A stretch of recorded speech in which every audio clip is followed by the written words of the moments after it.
What's going on, man? Welcome back to the basement. I'm Ron, and we're at the part of the week where everyone's putting in their waiver wire claims, and then everyone's also giving a real, close look, an honest look in the mirror of what do they have in their rosters through 4 weeks. Should I be trading this player? Should I be going out and buying said player? That's what we're going to cover today.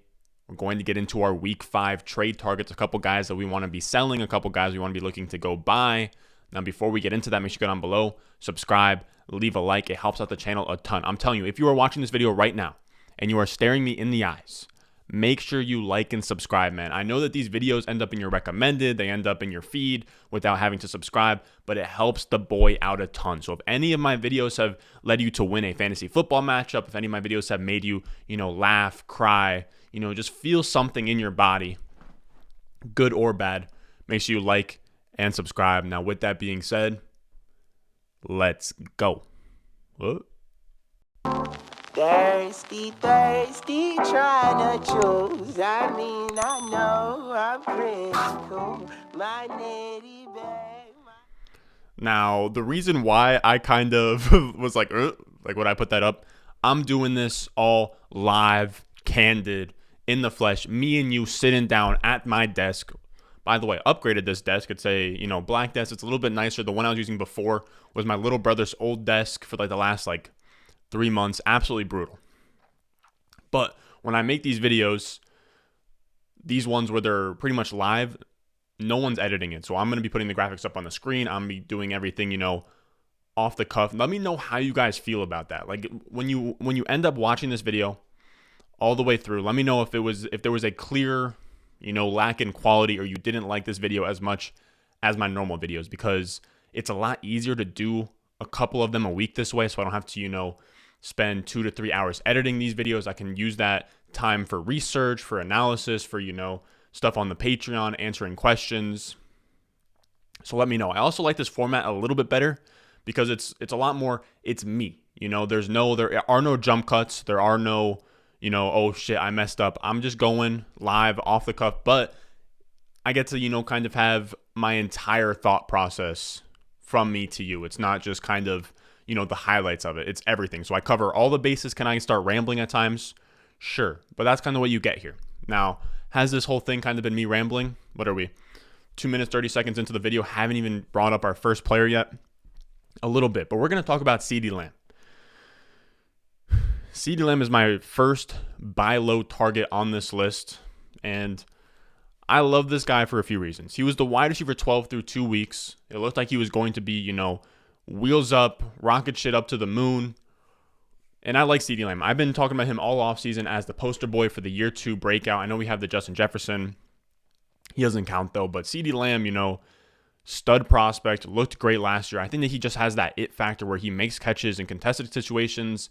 And the big hope for us is that, he would stop playing in the slot full time, and that, he would kind of rotate around. Maybe Gallup goes in the slot, and we could see Ceedee Lamb produce as a pure X wide receiver.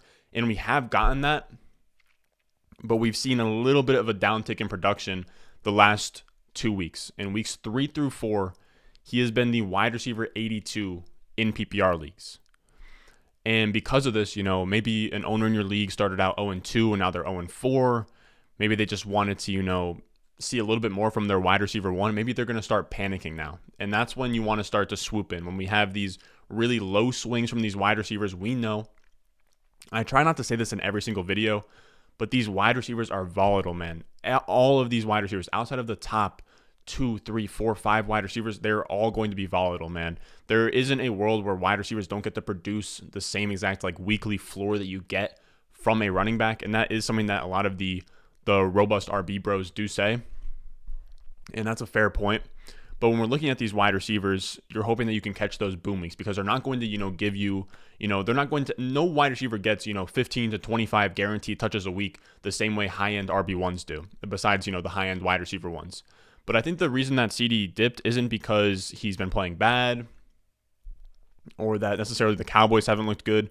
There's just been this dip in Cowboys passing volume. Dak went from 58 pass attempts in week 1 to 27 to 26 to 22. So the pass attempts keep coming down, and it's for 2 reasons. One being that their defense isn't that bad. I made a video last week where I talked about DJ Moore as a start of the week. He looked great, but I didn't like that. That kind of made me look like a what is the word? I wouldn't say like boomer, but just like an idiot, because I didn't even bring up Trevon Diggs.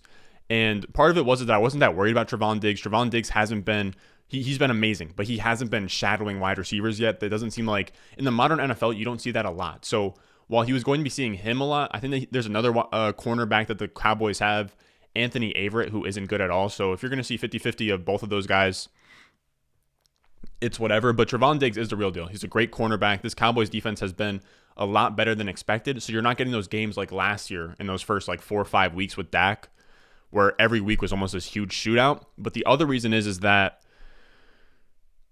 these defenses that they've been playing thus far are what we're calling, run funnel defenses. And I'll bring up this chart real quick here. A guy on Twitter, David Zach, made this chart. I want to make sure that I give him his full credit. One of the sharpest dudes on Twitter. If you guys have ever seen I brought up like rushing yards over expectation a million times, that chart, he does those ones as well. And there's certain defenses where, for example, the Buccaneers, they're a pass funnel because their run defense is amazing. You have Pierre-Paul, Vita Vea up there, the rookie Tryon. I know a lot of those guys are pass rushers, but they're also great at stopping the run in Tampa Bay. And when you have that, and then they have Levante David and Devin White. And when you have that, it means that if teams can't run the ball against you, then you start funneling to the pass. Then they're going to start passing against you.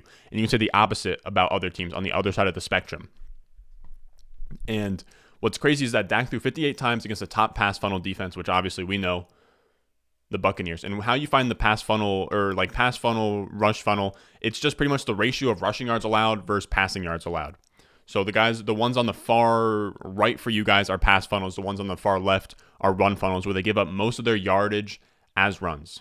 And in the games where Dak threw 22 to 27 times, so weeks 2 through 4, were against the first, second, and fifth highest percentage of run funnel defense. So those defenses dare you to run the ball. They're easy to run the ball against, and they actually have really good pass coverage. Sometimes run funnels can even be teams that are bad. So you get up big early, and then you start running to chew out the clock. So there's a couple different ways how that can kind of manifest itself. Now, I have realized that this has pretty much been in my face the entire time. But I think as we see this schedule balance out, now I don't want to make this too small so you guys can't see it anymore, but I think as we get, here, just like in the middle ground, it won't be so dramatic where we're passing the ball, 22, 27 times. We want to see, somewhere in that 30-ish range, because in this team, we have guys like Zeke, Pollard, Ceedee Lamb, Mari Cooper, Gallup coming back soon. We have a lot of mouths to feed there, so we want enough volume to support all that. And I think we're going to see the schedule balance out a little bit, and we're going to see Ceedee still be fine, even in those games, because I think that we're going to see the pass attempts go towards, around 30 a game. And then we also see Ceedee, who has led the team so far in target share, 24% of the targets. He's on a top 5 scoring offense, even with the lack of passing. And because of that, because we know the talent, he's still getting the volume on a top 5 scoring offense. And I imagine that the volume will bounce back a little bit here. Ceedee Lamb is still pretty easily a top 12 wide receiver for me rest of season. So if you have an owner out there that is kind of panicking a little bit on Ceedee Lamb, I'd go out there, maybe send, something like Chris Carson or like a CEH. If those aren't enough, maybe you add a little piece to one of those guys and you go get a Ceedee Lamb, because Ceedee still has that crazy ceiling. We saw it in the first 2 weeks. He's going to be a fine wide receiver 1 rest of season. So I don't mind, auctioning off like a back-end RB1, especially if you're out there and you were like a robust RB drafter where you went maybe like Saquon, Jonathan Taylor, CEH. If you can then flip CEH for Ceedee Lamb, boom. I'd be doing that all day.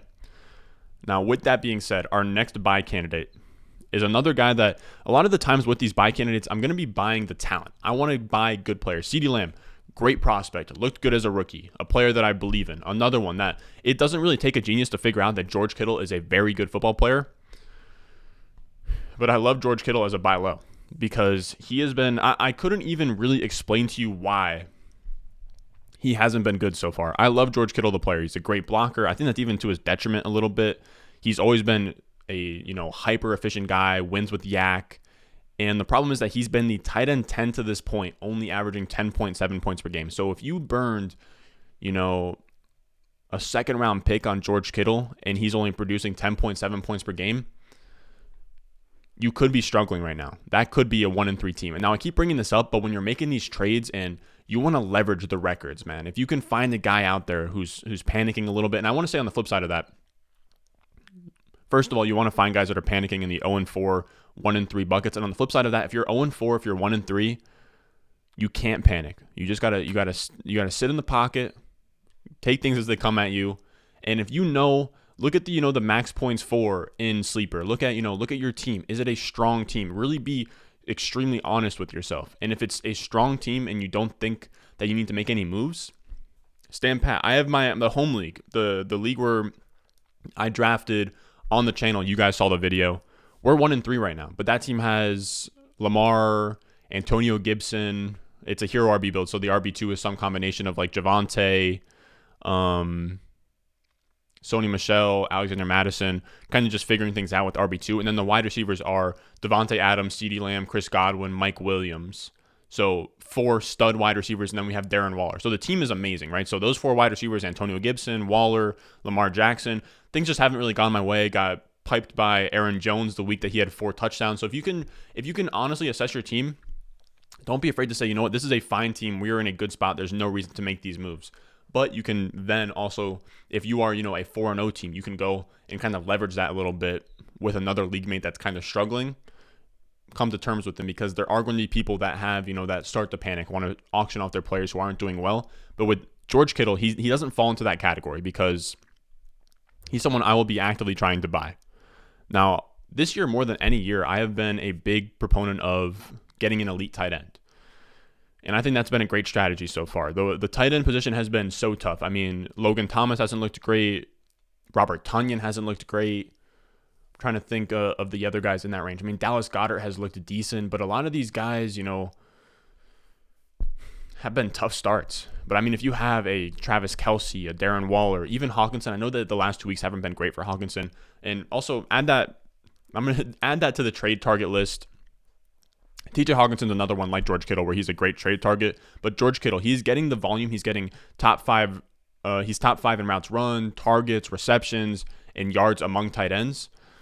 So he fits into this category where he's getting the volume. He's had the most targets through 2 weeks of all tight ends. And when the volume is there, we chase it, especially with George Kittle, because if it was some bum, if it was, if Tyler Higbee was leading the league in targets, okay, whatever. He's a fine, mid-range tight end. But it's George Kittle, and we have seen the heights that this guy has gotten to. I want to say before last year, he had the record for the most receiving yards for a tight end ever.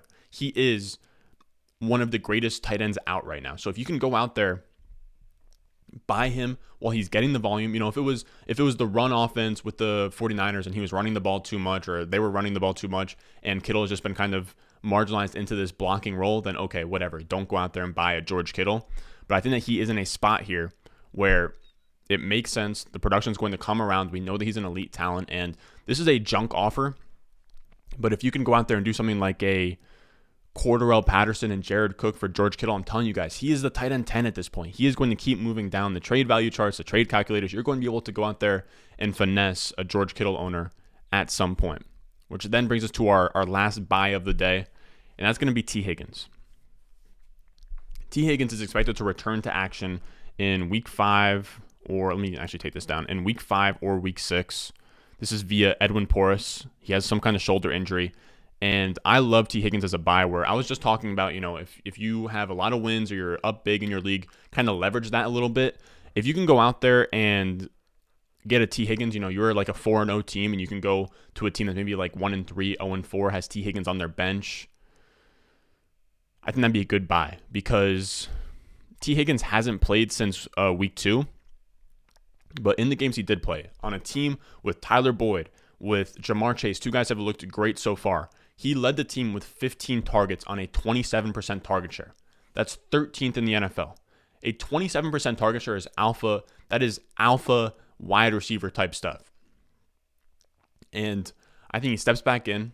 Once he gets healthy, he's going to step back in. He's going to see similar volume. And if Mixon misses any time, this is just a little bit of a cherry on top. If Mixon misses any time, the Bengals are going to go back to relying on the pass. Last year, they were one of the pass heaviest team. I don't know what has happened so far. They now have the 8th highest run to pass ratio through 4 weeks. So they've gone back to the run, which is so weird to me after Zach Taylor showed that he was, airing it out last year. We have Burrow. We invested in Jamar Chase and T. Higgins on the outside. So maybe T. Higgins comes back. If Mixon isn't there and he's not healthy, there is a chance to go back to that. But even if they don't, T. Higgins was still the alpha in that offense. He had 2 startable weeks. He is probably still a locked and loaded wide receiver 2 for fantasy reasons. So if you can go out there, buy him on the low from a team that needs to get immediate production, I would. And I think you can even go in the range of, depending on what T. Higgins' timeline is, you can go out there, maybe buy him for, a Melvin Gordon, a Mike Davis, maybe even like a Zach Moss and a piece to go get T. Higgins.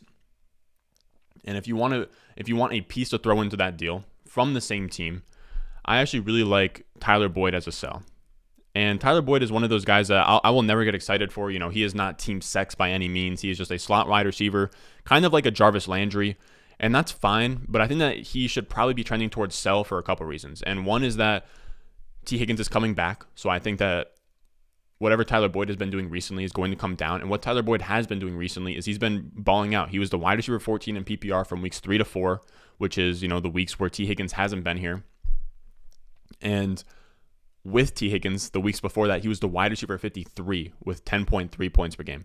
So I don't think that he falls all the way back down to wide receiver 53 when T. Higgins comes back, but he's 100% going to see a step back in the production from going from a high-end wide receiver 2 to probably a fringy wide receiver 3.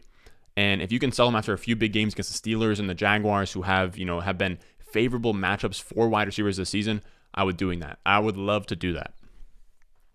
And if you can get Boyd in a piece and you can go up in price, to a wide receiver 1 type guy, I'd be doing that all day. If you can do like a Tyler Boyd and Allen Robinson for Ceedee Lamb, or a Godwin, I think that could be a fun idea. Now, look, fellas, I'm not in your leagues. I don't know how many people there are. I don't know who says yes to what kind of deals. I'm just trying to give you guys ideas. You can move off of that. You can add a piece to the deal. It's hard to gauge in every league. But I think another one would be maybe like a Boyd and, maybe a Clyde Edwards-Helaire or a Miles Sanders, one of those like fringy RB2s. And you can go out there, get a wide receiver 1. Again, like a Ceedee Lamb, a Godwin, maybe even, I don't know, a Boyd and Allen Robinson. Go out there, maybe get maybe not a Jonathan Taylor, but maybe Antonio Gibson. You can mess around with that kind of thing where you take Boyd and another piece, you go up and buy something else, or a Boyd and a Michael Pittman, and you can go out there, maybe get maybe that gets you, maybe that gets you like an AJ Brown, AJ Brown who's been hurt, who knows when he's coming back. Now, a side note on AJ Brown, I love AJ Brown as a buy because he was hurt last year. He didn't come back until like week 4, week 5, week 6. He was hurt. He came back and absolutely tore it up. I fully expect that once AJ Brown comes back, he will be absolutely fine. Wide receiver 1, lock and loaded. He is that good at football. Now, before we get into this next one, I actually wanted to give a little bit of this is a trade targets video, so we can go back and forth on the buys and sells. But a guy that I actually like as a buy high is Chase Edmonds. And he's not even in my notes. I just thought about it when I started recording, is that I really like Chase Edmonds this year. I talked about it on the Top 10 Lessons show, where he is now kind of DeAndre Swift of the West, where he's getting really valuable touches in a high-scoring offense. He's getting the passing down work, where he's getting a lot of targets. He's being efficient on the ground, had like 10 yards per carry.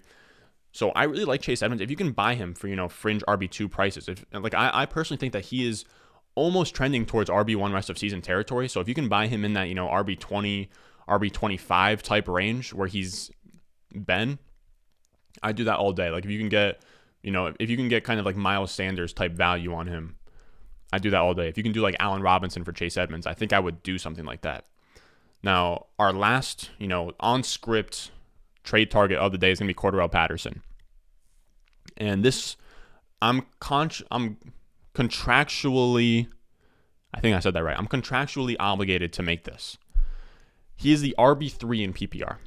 It's irresponsible not to go out and shop Patterson. You need to, at the very least, put him on the trade block and sleeper, put a little message in the league chat, say, hey, fellas, if someone wants to get Cordarelle Patterson, slide in my DMs. Now, I'm going to be honest with you guys. If I had Cordarelle Patterson, which sadly I don't, and that's something that's so frustrating to me, man, is a lot of these guys, these running backs that come out of nowhere off the waiver are are tough to gauge, man. How, like, Cordarelle Patterson was getting, like, there's never been a Cordarelle Patterson ever. So I was just like, man, like, Cordarelle Patterson, I doubt I'll ever be able to, start him comfortably in PPR. Well, I've been wrong, or I am wrong. He played literally 30% of the snaps, which is what kills me. He plays 30% of the snaps this week and saw 20.1 points over expectation. Shout out Hayden Winks, underdog boy, underdog represent. If you want to hop on Underdog, use promo code RON when you deposit $10 or more for a $10 bonus. Now, back to the program. What Cordarelle Patterson is doing is wild. To score 20 points over your expected point total on 30% of snaps, I can't even explain what's going off here. And I'm not even going to say that like he's going to fall off. And this is now obviously top 5 running back, not sustainable. But top 24 running back, I think that Cordarelle Patterson is probably a top 24 running back for the rest of the season. And I can't think of a reason why. And let me phrase that a little bit better. I think that something that is a scenario that we aren't really factoring in is that Cordarelle Patterson's been playing very good on a small snap share. Now, a lot of analysts are going to come out here and say, you know what, that is what that is. He's coming out here, 30% of snaps, what he's doing is unsustainable. And that's correct. But he's playing so well, and he I want to say they won against Washington. He had 3 touchdowns. There's a scenario out there where he goes from 30% of the snaps this week to 45 to 50% to 60% to 70%, and they start using him as a full-time player, because in the NFL you can earn your way onto the field. It's a meritocracy in quotation marks, but if you keep balling out, you're going to get more playing time. So that 30% snap rate isn't mutually exclusive. I don't know. It's not an independent variable. Him having 20 points over expectation means that he could see his snap share go up.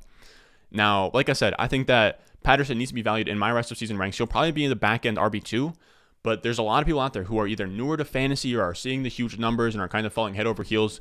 I think there is going to be people out there where you can sell, Cordarelle Patterson for fringe RB1, RB2 prices, like high end RB2 prices. If you can sell them at that price, please go do that. Like if I could get something like maybe straight up for Deontay Johnson, if I could do something like Javonte and an underperforming wide receiver like a Robert Woods, Allen Robinson, if I could do, maybe Cordarelle Patterson for A.J. Brown straight up, I would do that. I know that sounds crazy, but remember, A.J. Brown is still hurt. He could be on an 0-4 players team. But it's hard. Don't go out there and sell Cordarelle Patterson for anything, though. Don't sell him for like Robert Woods straight up. Don't sell him, at, fringe RB2 price. At that point, you might as well just ride it out and see what the hell happens. Because if you can hold, an RB2 price and get RB1 production, might as well ride it out. But I just wanted to make him a sell because there are going to be people out there that are, head over heels for Cordarelle Patterson. A side note is that also Wayne Gallman came in at the end of the game. So there is a chance, Wayne Gallman didn't come at the end of the game. He came in spots of the game, so they're going to work in a third running back. You could also see his snap rate come down for that reason. Now, with that being said, that is going to do it for us today, fellas. And if you haven't already and you want to see my rest of season rankings, so when you go out there, you make some trades, you want to see kind of, who do you prefer rest of season, this guy or this guy? Every single Wednesday, I'm going to be updating my rest of season rankings on the Patreon, patreon.com/Ron Stewart. If you want access to my waiver wire guide, my rest of season rankings, my weekly rankings, a weekly start-sit live stream that I do just for the Patreon. I give a ton of value for that Patreon, man, and all the patrons are the best, so supportive. If you want to come over, join the family, join the Basement Mafia. There's going to be a link in the description. I'll put a link down in the comments. Now, with that being said, let me know, like I said earlier, let me know. I know that this kind of did drag on a little bit, but I also give you guys, my unfiltered thoughts. There was no filler here. There was no, cuts or the highlights of this. This was this is truly what I felt today. So with that being said, let me know how you felt about this video. There being no editing or just like me kind of going on the top of my dome. With that being said, make sure you go down below, hit that like button, hit that subscribe button. It helps us out a ton. I want to say only like 20% of the people that watch these videos are subscribed. So make sure you subscribe, man. It helps the boy out a ton. Boys are trying to make dreams come true out here. Now, with that being said, I will see you guys in the next one.